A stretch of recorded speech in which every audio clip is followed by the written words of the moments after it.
오늘 함께 나누실 하나님의 말씀은 사사기 17장이 되겠습니다. 사사기 17장 1절부터 6절까지 제가 봉독하겠습니다. 에브라임 산지에 미가라 이름하는 사람이 있더니 그의 어머니에게 이르되 어머니께서 은 1,100을 잃어버리셨으므로 저주하시고 내 귀에도 말씀하셨더니 보소서 그 은이 내게 있나이다. 내가 그것을 가졌나이다 하니 그의 어머니가 이르되 내 아들이 여호와께 복받기를 원하노라 하니라. 미가가 은 1,100을 그의 어머니에게 도로 주매 그의 어머니가 이르되 내가 내 아들을 위하여 한 신상을 새기며 한 신상을 부어 만들기 위해 내 손에서 이 은을 여호와께 거룩히 드리노라. 그러므로 내가 이제 이 은을 내게 도로 주리라. 미가가 그 은을 그의 어머니에게 도로 주었으므로 어머니가 그 은 200을 가져다 은장색에게 주어 한 신상을 새기고 한 신상을 부어 만들었더니 그 신상이 미가의 집에 있더라. 그 사람 미가에게 신당이 있으므로 그가 에봇과 드라빔을 만들고 한 아들을 세워 그의 제사장으로 삼았더라.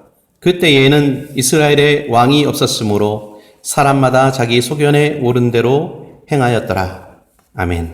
오늘 아침에는 사사기 말씀을 중심으로 또 하나님께서 우리에게 주시는 은혜와 교훈을 함께 나누려고 합니다.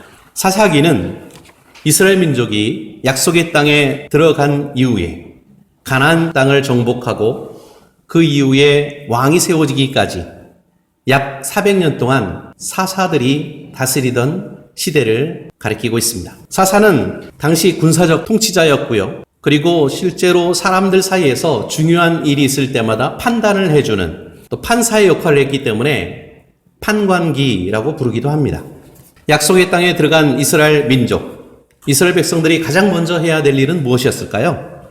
그것은 바로 하나님께서 가장 원하시는 것. 이방 민족들이 섬기는 이방 신들을 모두 제거하는 것이었습니다. 하지만 이스라엘 백성은 이러한 하나님의 뜻과 정반대로 나아갑니다.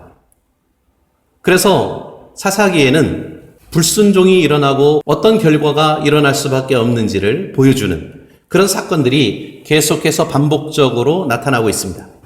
이런 불순종의 원인은 바로 우상숭배에 대한 안일함, 느슨해진 그 마음 때문이었습니다. 약속의 땅에 들어갔을 때 이스라엘 백성은 그 땅의 우상의 문화를 척결하지 못했습니다. 오히려 우상숭배에 빠지게 됩니다. 그래서 하나님은 심판을 내리십니다.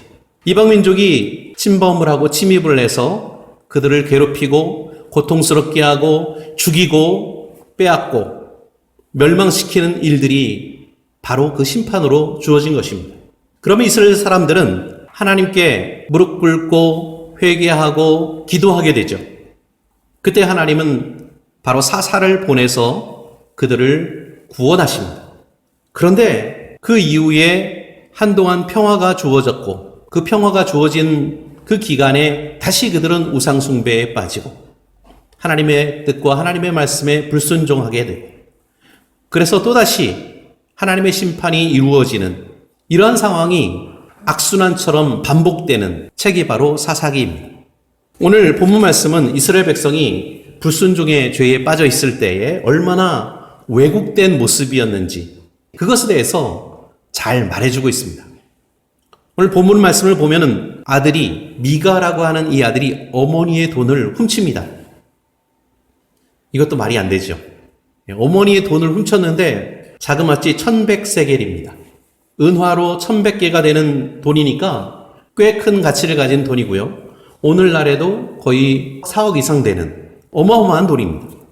근데 그 은을 잃어버리고 나서 그 어머니가 그 돈을 훔쳐간 사람에게 저주를 퍼붓습니다. 근데 그 이야기를 옆에서 들었던 거예요. 그러니 그 아들이 얼마나 찔리겠어요. 나는 이제 끝났다 라고 생각하고 어머니에게 다시 찾아가서 사실은 제가 어머니 돈을 훔쳤습니다 하고 자백을 합니다. 그리고 돈을 돌려줘요. 그대로. 그러니 이제 이미 저주를 퍼부었잖아요. 다시 돌리기 위해서는 그 아들에 대해서 뭔가 조치를 내려야 되는 거예요. 아들이 돌려준 돈 가운데 200세기를 다시 주면서 자, 이것을 가지고 은세공업 부자, 은장색이라고 하죠. 은을 다루는 그 사람에게 가서 너를 위해서 신상을 만들어라. 그래서 실제로 신상을 만듭니다. 그리고 그것을 집으로 가져와서 집에 놓아둡니다. 이 이야기를 통해서 우리는 당시 이스라엘 백성들이 얼마나 어처구니 없는 사고방식과 생활 양식을 가지고 살고 있었는지를 알 수가 있습니다. 아들이 어머니 돈을 도둑질하고 그리고 우상을 만드는 일이 일상적으로 이루어지고 아무나 제사장으로 막 세우고 법도 없고 규칙도 없고 질서도 없는 혼돈의 시대가 바로 사사시대였던 겁니다. 신명기 6장 4절에 보니까 모세가 이스라엘 백성에게 당부하는 말씀이 있죠. 가장 기본적인 신앙 원칙을 여기에서 말해주고 있는데 이스라엘아 들으라. 우리의 하나님 여호와는 한 분이시니 내 마음을 다하고 성품을 다하고 힘을 다하여 내 하나님 여호와를 사랑하라. 이 말씀이 중요한 이유는 이스라엘 백성이 앞으로 살게 될 그 가나안 땅이 이방신들을 섬기는 우상의 지역이었기 때문입니다. 당시 가나안 족속은 태양신을 비롯해서 하늘의 신, 땅의 신, 가축의 신, 농업의 신, 다산의 신 이런 신들을 섬기고 있었거든요. 하지만 모세의 이런 경고가 과연 이스라엘 백성에게 어떻게 적용되었을까? 모세오경을 통해서 주셨던 그 말씀들, 규정들, 그것은 당시 가나안에 정착한 이스라엘 백성에게 전혀 영향을 미치지 못했습니다. 아니, 그것을 전혀 고려하지 않고 살았습니다. 그들은 이방 종교와 이방 문화를 그대로 수용을 했고 아무런 비판 없이 받아들였고 그리고 그 속에서 살고 있었다는 거예요. 미가라고 하는 이 사람은 자신의 아들을 데려다가 그냥 제사장으로 세워요. 뭔가 꺼름칙했는지 레위인 청년을 데려다가 제사장으로 세웁니다. 고용을 해요. 한 가정 안에 신당을 세우고 우상을 세우고 제사장을 세우는 그런 일들이 일어나고 있었다는 겁니다. 사사기 17장 6절 말씀에 보니까 당시의 상황을 아주 잘 묘사를 해주고 있는 한 구절이 나옵니다. 바로 사사기의 주제입니다. 그때에는 이스라엘의 왕이 없었으므로 사람마다 자기의 소견대로 행하였더라. 그때 당시에 그 시대상이 이렇다는 겁니다. 사람들을 바른 길로 인도할 지도자가 없었고 바르게 가르칠 수 있는 사람이 없었고 이끌 사람이 없었다는 겁니다. 당시 이스라엘 백성에게는 하늘의 왕도 없었고 땅의 왕도 없었다는 겁니다. 그저 그들은 자신들이 하고 싶은 대로 하고 있었다. 그것이 사사기 시대를 보여주고 있는 한 문장입니다. 오늘 우리가 살고 있는 이 시대는 과연 어떤 시대입니까? 사사기의 시대보다는 조금 나은 시대입니까? 그렇게 더 나아 보이지 않습니다. 각자 자기의 소견대로, 자기가 생각하는 대로, 자기가 믿는 대로 그렇게 사는 그런 시대가 아닙니까? 모든 피조물들은 본래 하나님을 바라보고 하나님을 경배하고 하나님을 찬양하기 위해서 창조받은 존재들입니다. 우리가 살고 있는 이 시대의 우상은 과연 무엇일까요? 매일매일 우리는 새로운 신들을 만들고 있는 것은 아닐까요? 그 중에는 문명과 과학이라고 하는 신입니다. 현대 문명의 상징이 무엇일까요? 그 신은 주머니에도 들어갑니다. 우리가 가장 많이 사용하고 있는, 가장 많이 찾고 있고 가장 많이 의지하고 있는 도구. 우리는 이것이 없는 세상을 상상하기가 어렵습니다. 사이버 공간에는 수많은 신이 존재하고 있습니다. 알코올만이 사람을 취하게 하는 게 아닙니다. 마약만이 사람을 중독시키는 것이 아닙니다. 때로는 SNS에 중독되기도 하고요. 취하기도 합니다. 그것을 적절히 우리가 사용하면 훌륭한 소통의 도구가 될 수 있지만 우리가 사람을 섬기거나 자기 자신을 부풀리는 신당을 만들 수도 있다는 거예요. 우리의 관심과 우리의 집착이 우상을 만들어가고 있다는 겁니다. 그래서 우리는 이 시대에 영적으로 더 민감한 자세가 필요한지도 모르겠습니다. 왜냐하면 사탄이 우리를 공격하는 그 방법과 과정이 그만큼 더 세밀하고 더 정교해졌기 때문입니다. 관심과 중독, 그 사이에 우리는 어딘가에 있습니다. 우리가 살면서 더 관심이 가고 관심을 갖게 하는 그 일들이 있잖아요. 어떤 일에 호기심을 갖고 관심을 갖는 것, 그것은 우리의 본성입니다. 하지만 그 관심이 집착이 되면 그것이 중독이 되는 거죠. 우리 가족과 인간관계도 마찬가지입니다. 우리가 가족을 사랑하고 가족을 위해서 노력하고 헌신하는 것은 당연한 일이잖아요. 하지만 그 가족 때문에 하나님과의 관계가 멀어지고 하나님이 우리의 삶의 우선순위에서 밀려난다면 그것도 우상숭배의 영역에 들어갈 수 있다는 겁니다. 그래서 누가복음에 보면 14장에 불은 내게 오는 자가 자기 부모와 처자와 형제와 자매와 더욱이 자기 목숨까지 미워하지 아니하면 능히 내 제자가 되지 못한다. 자, 여기에서 포커스는 자기 목숨까지입니다. 가족을 버리라는 말씀이 아니에요.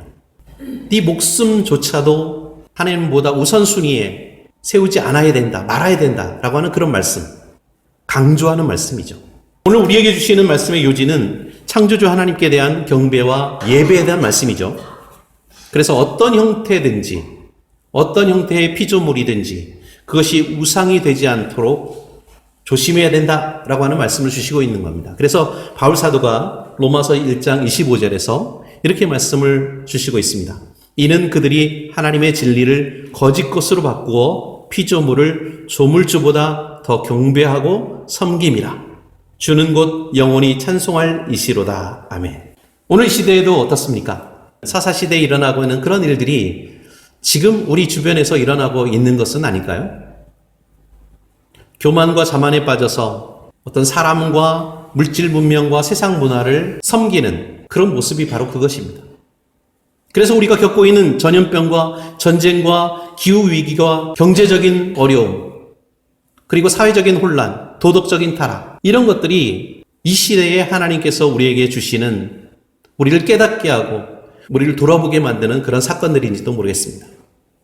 이 모든 것에 대해서 그저 우리가 안일하게 나태하게 대응을 한다면 끊임없이 이런 일들은 반복되겠죠. 그러므로 우리는 말할 수 있어야 하겠습니다. 그 원인이 무엇인지, 그 이유는 무엇이라고요? 사사시대의 문제처럼 오늘날 우리에게 왕이 없기 때문이다. 왕이신 예수님을 따르지 않기 때문이다. 그리고 그 결과는 무엇이라고요? 혼돈과 심판입니다. 왕이신 예수님을 따르지 않기 때문에 그러한 결과가 나타난다는 것이죠. 이스라엘 백성이 그러했듯이 이제 우리에게 필요한 것은 다시 돌이키는 것입니다. 돌아가는 것입니다. 하나님만을 경배하는 원래의 모습으로 회개하는 것입니다. 잠시 미안한 감정을 갖는 것은 진정한 회개가 아니고 돌아가는 것이 회개입니다. 하나님만을 경배하는 원래의 모습으로 돌아가는 것입니다. 역대하 7장 13절 말씀해 보니까 계속해서 16절까지 이런 구절이 있습니다. 혹 내가 하늘을 닫고 비를 내리지 아니하거나 혹 메뚜기들에게 토산을 먹게 하거나 혹 전염병이 내 백성 가운데서 유행하게 할 때에 내 이름으로 일컫는 내 백성이 그들의 악한 길에서 떠나 스스로 낮추고 기도하여 내 얼굴을 찾으면 내가 하늘에서 듣고 그들의 죄를 사하고 그들의 땅을 고칠지라.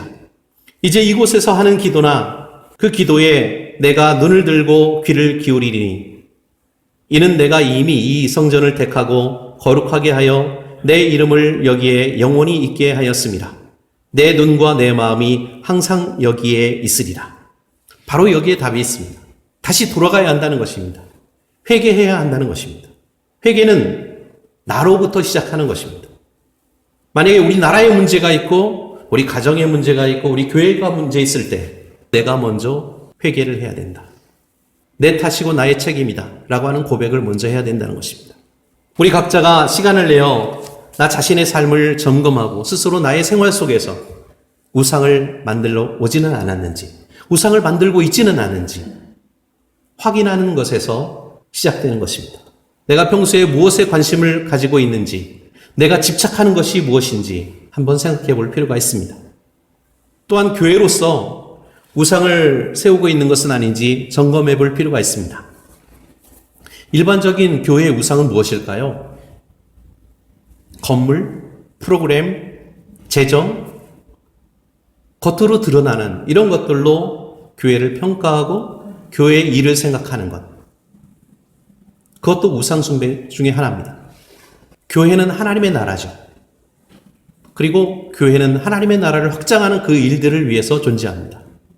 그 일에 참여하지 않는 교회는 우상 숭배를 하고 있는 것입니다. 궁극적으로 모든 사람은 하나님을 경배하고 찬양하기 위해서 창조된 존재들입니다. 시편 138편 1절에서 2절 말씀해 보니까 내가 전심으로 주께 감사하며 신들 앞에서 주께 찬송하리이다.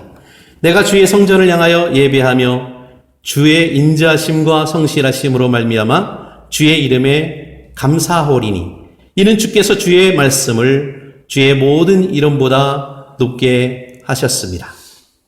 우리를 창조하신 하나님의 뜻과 이 목적을 성취하기 위해서 하나님을 찬송하고 경배하는, 지속적으로 하나님께 예배하는 저와 여러분, 그리고 제주중앙그리스도교의 모든 지체들이 다 되시기를 우리 구주 예수님의 이름으로 축원합니다.